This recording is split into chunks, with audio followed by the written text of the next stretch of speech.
Hello everyone, it's roommate, and this video is gonna appear like it starts out of nowhere, and that's kind of it does because when I recorded my set review, I recorded it in one sitting. The video was too long, so I cut it in half. So this is just the second half of that recording. Anyways, I hope you enjoy, and thanks for watching. Cards that I think are going to be upgrades. So they're just going to be like replacing current cards, not like changing functions of a deck or, helping to build a deck. They're just like, oh yeah, this is an upgrade to a current card. There'll also be cards that fit into existing decks, which they're not replacing a card. It's not like a direct upgrade, but they're not like driving new decks. They're not like a foundation for a new decks. They're just like, yeah, you'll see them here or there. Or they'll be like good common sideboard cards, is how I look at upgrades to decks, because decks can always use better sideboard cards. So the first one is sort of the Elves package. Eladromi, Priest of Titania, Wirewood Symbiote. Elves just has this weird path as before Timeless was a thing, Elves were super popular in the like no banless historic decks. And then when Timeless first came out, you would see people playing the Elves deck, Natural Order Elves deck. It's since fallen way out of favor. It sees some fringe play, so it's not a great deck. It's especially with like Toxic Deluge coming in the format. So it's a very fringe deck. These will be upgrades. Priest of Titania is a 2 mana, add tons of mana. Wirewood Symbiote is like an engine card for elf decks. So it's an upgrade. And Eladromi is an upgrade to Realm Walker. You just are going to be able to cast all the creatures off the top of your library. It's sort of card advantage. And it also lets you cheat in a Craterhoof you've drawn instead of natural ordered. So this will upgrade Elves. Elves will still be a fringe deck, but this will make Elves better. So if you like playing Elves, these cards will see play in Elves. So I have this slide. It's sort of like the white value creature slide, even though they kind of do two different things. White Orchid Phantom, 2 mana, 2 white mana for Flying First Strike 2/2. Actually not bad. When it enters battlefield, destroy up to 1 target non-basic land. Each opponent searches their library for a basic card, put it onto the battlefield, tap, and shuffle. This is like a targeted Field of Ruin. And it's interesting because you can play it with indestructible lands, and I believe it will actually let you ramp. So it'll be a 2/2, destroy your indestructible land, doesn't get destroyed, but you still get your basic. So it's kind of like almost like a ramp spell that way, which is pretty strong.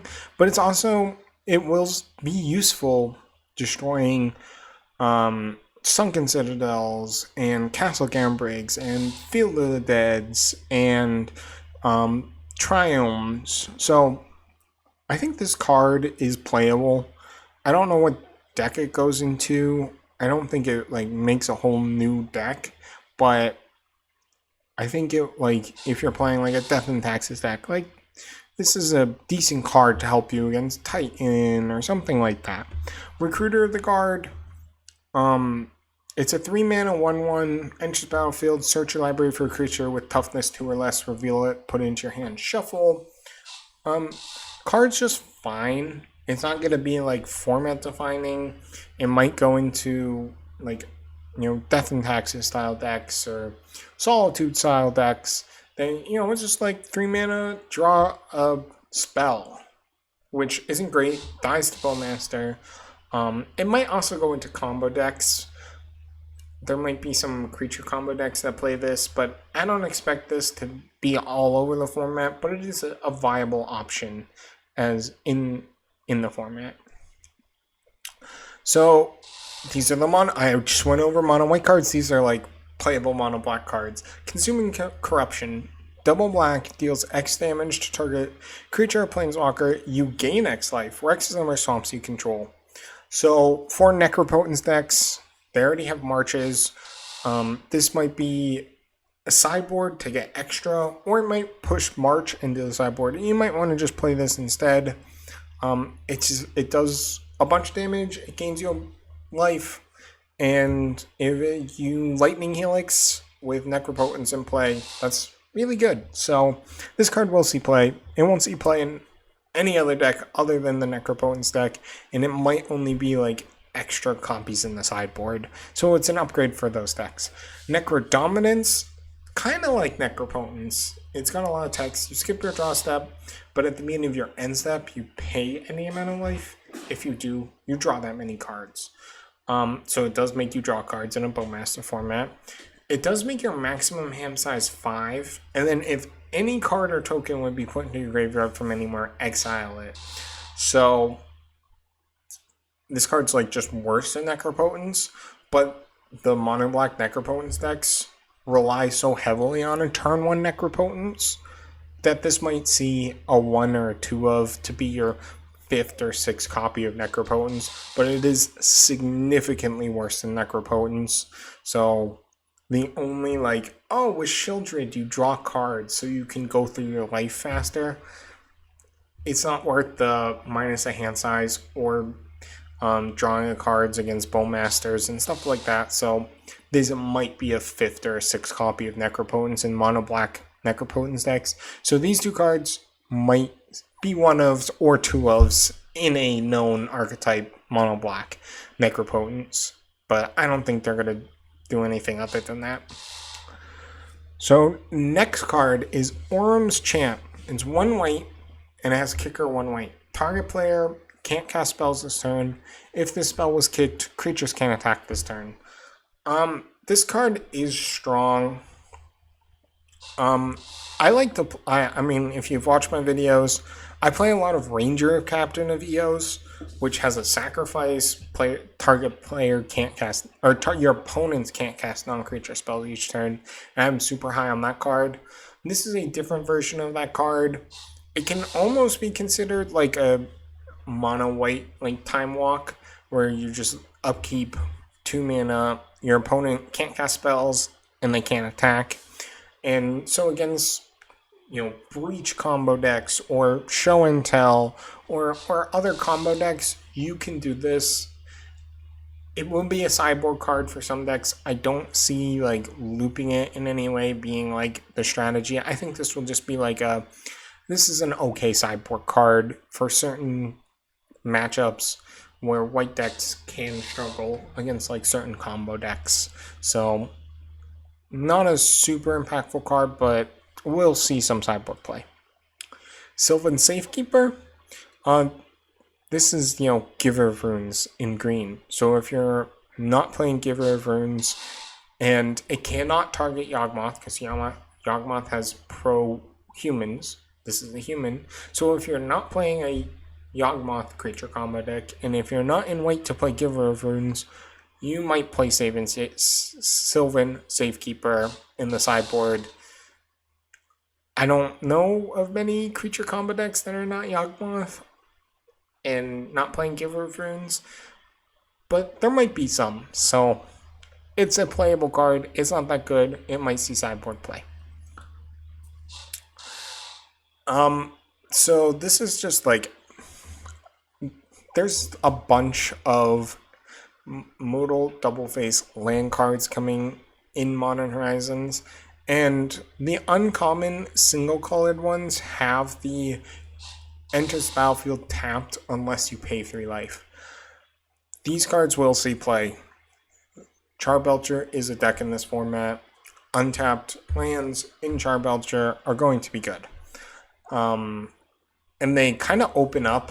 They let you go from 4 untapped MDFCs to you get 2 for each color you are. So from having 1 from each color you're going to go up to 3 for each color you are. So you can have a whole mana base of untapped MDFCs. That's going to help Belcher. Belcher's still a best of 1 mostly combo deck, so I don't expect these cards to push Belcher into a top tier deck, but they will see play. Belcher's a thing. These 4 in particular might see play outside of Belcher. I think the highest upside card is Witch Enchanter. This is a 4 mana 2/2, so tutorable with Recruiter. When it enters it's a human too, for Winota purposes. When it enters battlefield, destroy target artifact or enchantment an opponent controls. This can be put in off a show and tell to snag an omniscience. So this is a utility land that is good against show and tell. That's going to see play. I think that card in particular is like going to see the most non-Belcher play, but I think the rest of these all have some niche applications. Sink into suppers, kind of like unsubstantiate, but it can also be a land. So in like the Blue Moon decks with Harbinger of the Seas, this card might see some play. Boggart Trawler enters battlefield, exile a graveyard, kind of playable. And Disciple of Freyles, it might be a natural order target if Craterhoof cannot kill. So you might, 6 mana, put this into play, you can draw cards, gain life. So it's a refill almost. So I think these are like the 4 most playable outside of Belcher, but all of the modal double face cards, untap lands, Belcher's a deck. So they will see play. We have our new Elder Giant Titan. So we have Uro and Croxa in the format. And so this is a Boros version. Fallage Titan of Fire's Fury. Enters the battlefield, sacrifice it unless it was escaped. Whenever it enters the battlefield or attacks, deals 3 damage to any target. You gain 3 life, escape 2 red, 2 white, exile 5 other cards from your graveyard. So this is the new Titan. This is the new Giant Titan. I think this card is going to play better than it looks, because it looks like a joke compared to Croxa and Uro, which, get cards advantage in that, you have to discard cards to Croxa or Uro draws cards. But Lightning Helix, repeatable Lightning Helix, is really strong. You can shoot blockers. You can kill things that are threatening you. And it's 9 damage a turn. So it's almost always going to be a 2-turn clock. Kind of like Croxa is in the late game, where it's like, a Croxa hits the battlefield, it's 9 damage a turn, it's a 2-turn clock. So what deck plays this? I don't know. If Boros is good enough. I've played a lot of Boros. This card might see like a 1 or a Tulip slot. So there's not really a deck for it, but I think this card will play pretty well in some Boros decks. But don't expect it to like make new decks, because it's not that good. It's just fine. Vexing Bauble. I know this card has a ton of hype, because it interacts with Anthraptor, it interacts with Solitude, Mishra's Bauble, Omniscience, and that's good. I like that this card exists. So it has, whenever a player casts a spell, if no mana was spent to cast it, counter that spell. It works with Electrodom, it works with all these things. And the worst part, it's 1, tap it, sacrifice it, draw a card. So it cycles itself. This is going to be an amazing sideboard card. Just an all-star sideboard card. And a couple decks might play it main deck. And I don't think it's going to make any of these cards unplayable. It's going to be an amazing sideboard card, but just because this card exists doesn't mean Omniscience, Anthraptor, Solitude are going to be unplayable cards, or the Pitch Elementals. They're not going to be unplayable cards. They will still be meta-defining cards. But Vexing Bauble is just a really good sideboard option if you're not playing any of these. So I think this will be an awesome sideboard card, but it's not going to be a take over the meta type card. So, and then there's a Sneaky Snacker. I'm just going to talk about this. Brainstorm triggers this. Dredge is kind of a deck, and so and it plays Brainstorm. So Dredge is a deck. It plays Brainstorm. Sneaky Snacker returns itself from the graveyard to the battlefield once you draw your third card each turn. This can see Dredge play. Will it? It might see a couple slots, but it's not like a crazy card. So it's just an upgrade for Dredge, if Dredge wants to play it. And that brings me to the end of that section.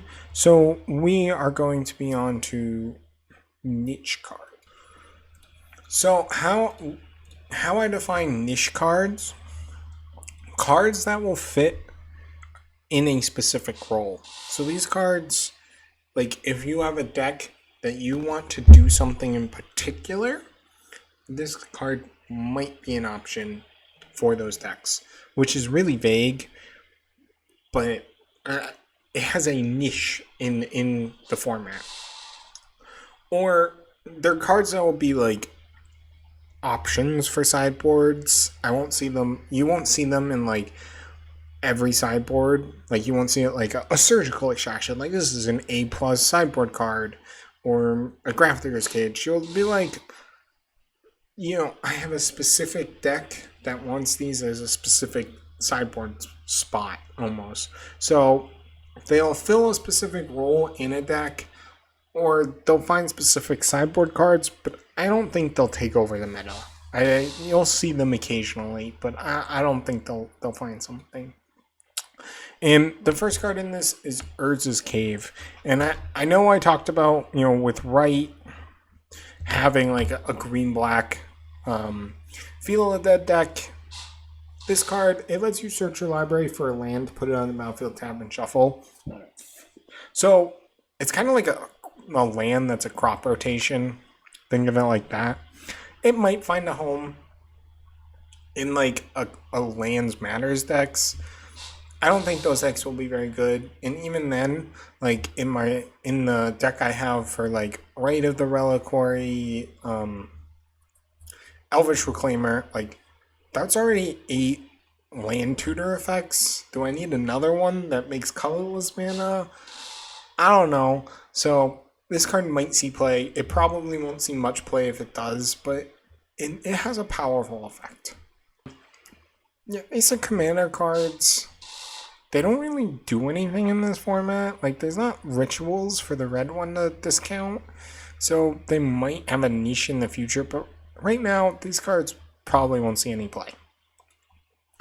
Brea Ethereum Shaper.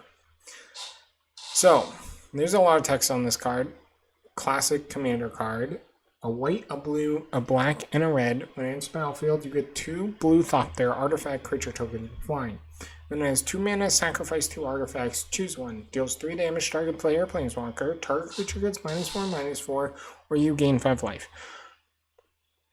So, why I have this as a niche card is if you are in a Sans green deck that wants versatile cards to pitch to your pitch elementals and like a commandeer, like this card technically fills that niche. Is there going to be a Sans green control deck that this is going to see play over an Omnath? I don't think so. But it does fill that niche. So if that niche comes up, you might see a Brea in those decks. I don't think it will be that good, but it's a possible card. This is kind of like the big Eldrazi's, and the most interesting part is just Ugin's Labyrinth. All of these cards imprint Ugin's Labyrinth, and the sort of like the best one to do that with is Drowner of Truth, because it's also an MBFC. So it can either pitch or it can be an extra land drop. That's pretty good. The rest of them, again, there's no Eldrazi Temple to help cheat these out. So I don't see these seeing a ton of play in this format. There's so much mana. There's so much better things to do. The best spell to cheat things out is Show and Tell and Reanimate. And Eldrazi's have cast triggers. So, and yeah, I don't see them taking over the format. Could they see some play here or there? Maybe, but for the most part, if they see play. It's just in like the Ugin's Labyrinth decks with like Devour or Drowner, or maybe even a Null Drifter. Primal Prayers. Okay. So this is Allurin for energy. So 4 mana enchantment, enters the battlefield, you get 2 energy. You may cast a creature spell with mana value 3 or less by playing 1 energy rather than their mana cost. If you cast a spell this way, you may cast it as though it had flash. So Allurin, very similar effect, but without energy. Anyone can cast 3 mana or less creatures for free. What this card does is there's combos with this card. So Guide of Souls Acererak is a kill combo with this card. You play Primal Prayers, you use an energy, you cast Guide of Souls for 0 mana, then you pay an energy, you cast Acererak, Guide of Souls triggers, you gain a life, you get an energy, Acererak triggers, you venture into not Tomb of Annihilation, and you go through the dungeon, you return it to your hand. That lets you get a life, an energy, and a dungeon trigger infinitely, and you can kill your opponent because one of the dungeons lets you drain your opponent for 1. And that's all you do, is you just, boom, 4 mana, 2 creatures, kill your opponent. Okay, there's also Green Belt Rampager, which in and of itself with Primal Prayers, it lets you just loop itself. Primal Prayers, put in a Greenbelt Rampager, you can't pay 2 energy, it bounces to your hand, you get energy, and you can just cast as much as you want. So with a leaves the battlefield or enters the battlefield trigger, you can get infinite enters or leaves the battlefield, but it's still a multiple card combo. And then there's cards like Rogue Refiner, which make energy when they enter the battlefield. So you can like Rogue Refiner, get 2 energy, Rogue Refiner, get 2 more energy, and you draw a card. So there also might be like this, like play a Primal Prayers, like play a bunch of 3-drops like Rogue Refiners and stuff like that, and just dump your hand. I think this is a niche card specifically because there are so many good answers to enchantments in this format because of Show and Tell. So Leyline Bindings, Counter Spells, Not Seizes. It is always a 3-card combo, very easy to interact with. A removal spell also interacts favorably with it, and there's just so many answers to enchantments that I don't think it will be a consistent enough combo deck. Will it maybe see a little niche play? Yeah, but I don't think it will be a consistent combo deck. So that's where I am on this card. Genku Future Shaper. This card, 2 mana, or 2, a white, a blue, for a 2/5 legendary creature. Sounds terrible. So 4 mana, 2/5. But it says whenever another non-token permanent you control leaves the battlefield, choose one that hasn't been chosen this turn. Create a token with those characteristics. So, basically, when a non-token permanent leaves the battlefield, you can either make a 2/2 Fox with Vigilance, a 1/2 Blue Merfolk with Flying, or a 1/1 Rat with Lifelink, and then it has 5 mana, put a +1/+1 counter on each creature you control. Why I like this card is, so this is a mana drain format. This card, on a turn where you can crack a Flooded Strand and have a Mishra's Bauble or have a Solitude or Ephemerate, like all of these cards work really well with Genku. So it may be like a blue-white like Blink deck. This might actually find a home as like a top end, like, oh, turn 5 or you mana drain something and you're like, okay, spend 2 mana, Genku, play a Flooded Strand, crack the Flooded Strand, evoke a Solitude, Ephemerate the Solitude, blinks it, so you get 2 creature tokens, and there's sort of that way of playing Genku. Next up, we have Thalia Exuberant Shepherd, which is a very cute corgi. Corgis, I like corgis a lot. So this is a 1 and a white legendary dog 2/2 flash where it attacks. Exile another target non-land permanent. At the end of the next end step, return that card to the battlefield under its owner's control. If it enters the battlefield under your control, put a +1/+1 counter on it. So this is almost like a Powercraft Soul Herder. But the major problem I have with this card is you have to play it before your blink stuff to get value. So a card like Soul Hoarder, you play your blink stuff, you get value. Excuse me.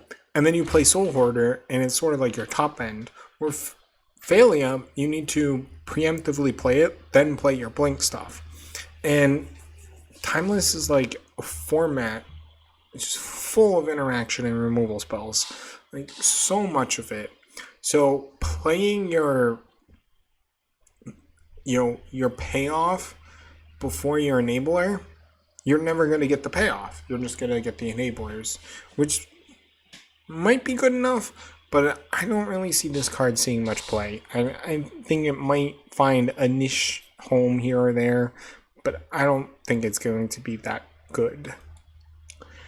Emperor of Bones, 1 in a black. At the beginning of combat on your turn, exile up to 1 target card from your graveyard, 1 in a black, adapt 2. So put 2 +1/+1 counters on it if it doesn't have any +1/+1 counters. And then whenever 1 or more +1/+1 counters on it, put a card exiled with it onto the battlefield under your control with a finality counter. It gains haste, sacrifice at the beginning of your end step. This creature, it plays very similar to Goryo's Vengeance, but going back to the card I just talked about, there's so much interaction. I don't think this card's going to be very consistent in what it does, and I would just rather play Reanimate or the enchantment that's much harder to interact with, or Persist. So, or Victimize. So all those cards I think are just far more consistent than this card is, especially if you're a Reanimator deck, because a lot of times when you're playing Reanimator, you're not playing a bunch of cheap creatures, so your opponent's bolts just sit in their hand. So they're dreaming for you to play Emperor of Bones so they can bolt it and blow you out. So I don't think this card's super good. It might find a home here or there. Kappa Cannoneer. This is the only affinity artifact card I have on here, because I still don't think affinity or artifacts are going to be that good. There's just so many good options against them, and it's just playing big creatures. It's not like a super disruptive deck. It's just like dump your hand, play a bunch of big creatures, and hope that's good enough. But there's going to be so much good interaction against it. So this card is really, really strong though. It has Improvise. It's 6 mana Improvise. Ward 4, basically hexproof. When it or another artifact enters battlefield under your control, put a +1/+1 counter on it, and it can't be blocked this turn. This is a massively powerful card. It closes games really well. And if Affinity finds a spot, it will be because Kappa Cannoneer is that strong of a finisher for Affinity, but I'm not super high on Affinity and Timeless. Then we have 2 cards that I think are pretty interesting, but they both fit into Simic value-y ramp cards.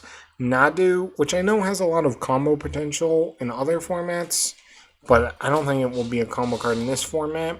I think it is whenever creatures you control, whenever this creature becomes the target of a spell or ability, reveal the top card of your library. If it's a land, put it on the battlefield. Doesn't get tapped.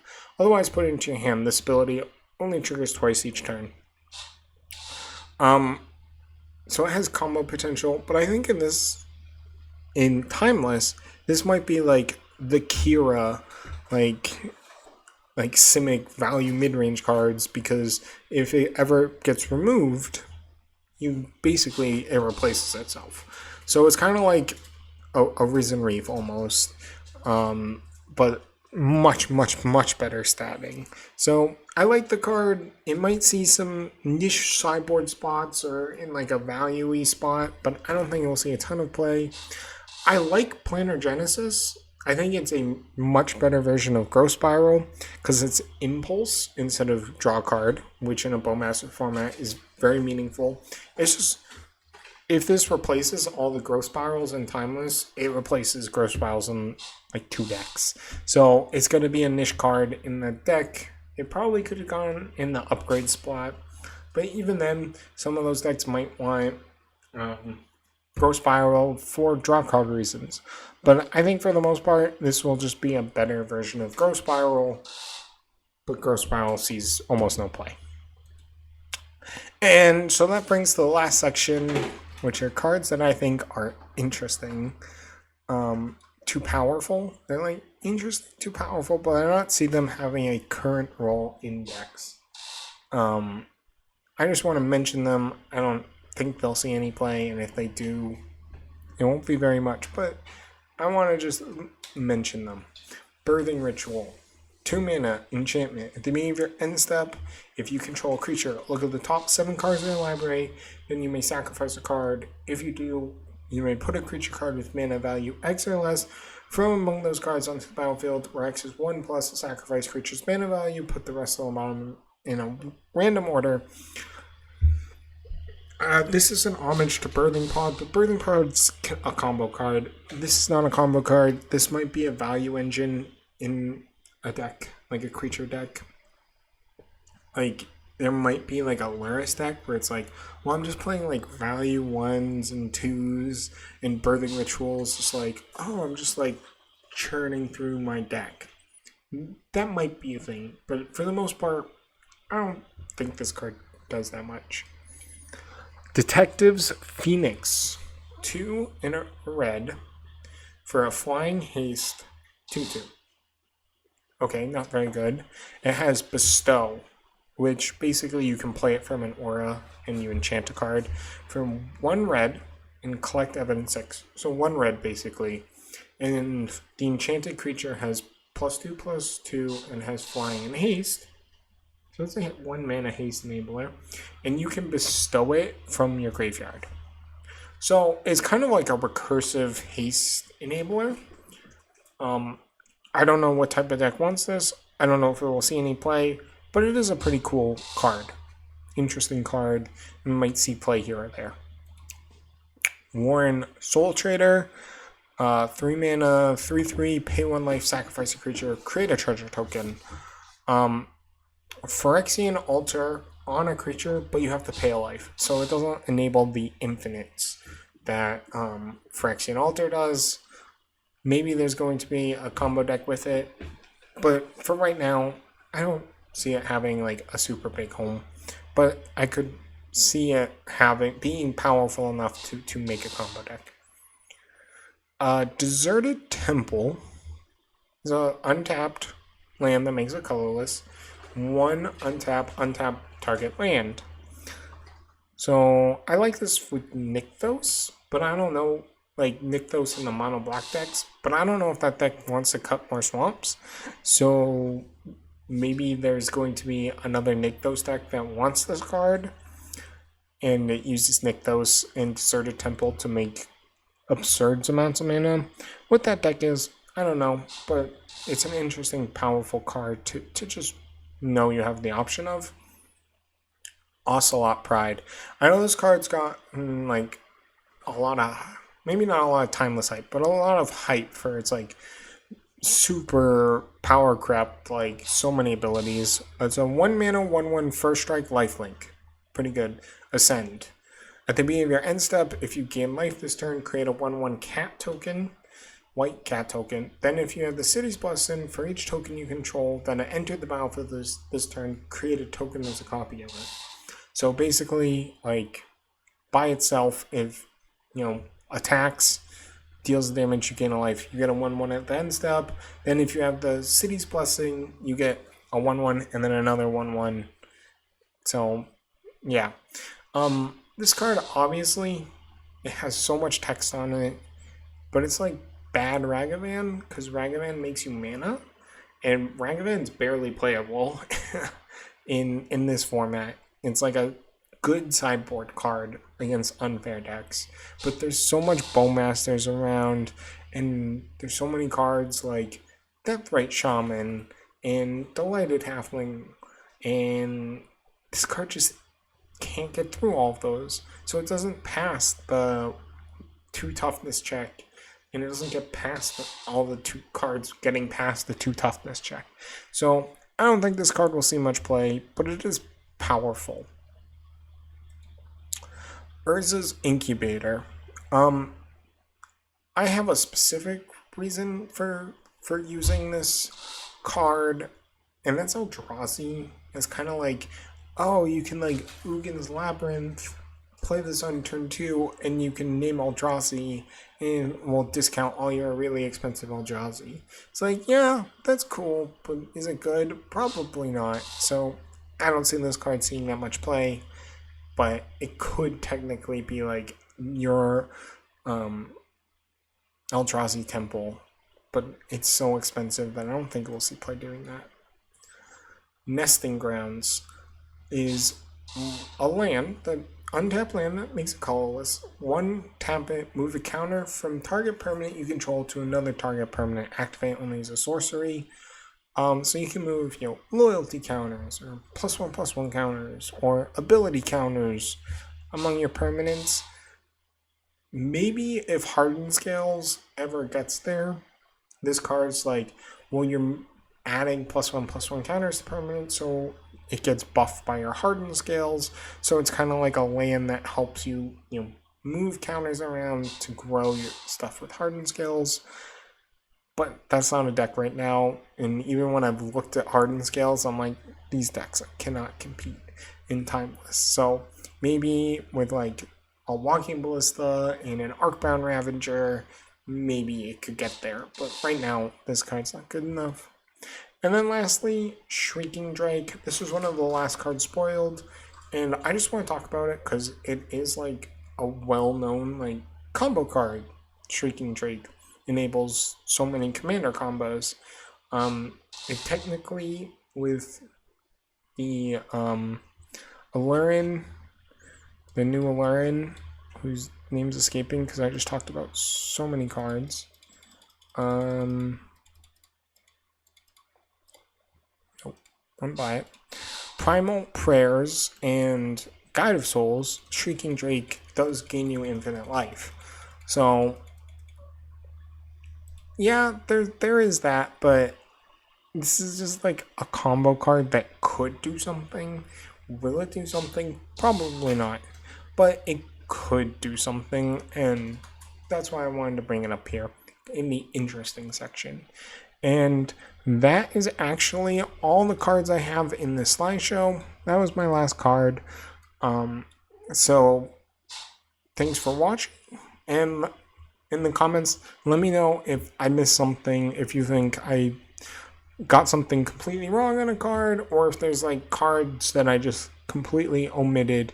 There were a ton of cards in this set, and I tried to look at the cards that I found most intriguing. But yeah, thank you for watching.